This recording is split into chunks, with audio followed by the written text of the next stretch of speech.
ازيكم حبايبي؟ عاملين ايه؟ يا رب تكونوا بخير دايما وبأحسن حال يا رب، اللهم امين.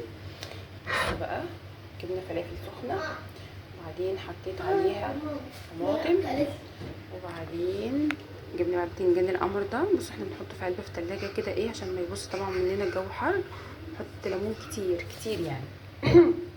بصوا بقى احلى سندوتش يعني، ما شاء الله ما شاء الله بيخلي. بس المشكله ان الدنيا حر والاملاح بتبقى ايه بقى، مش عايزه اقول لكم.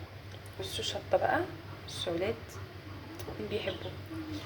البتنجان بصراحه بتحس ان هو مع الفلافل بيروح عالم تاني خالص، ما شاء الله يعني.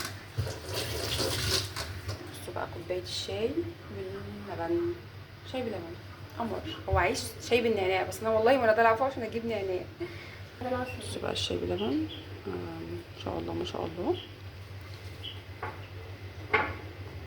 انا عملت شاي باللبن عشان يبرد حرقيه البتنجان. يلا بحبكم في الله، السلام عليكم ورحمه الله وبركاته.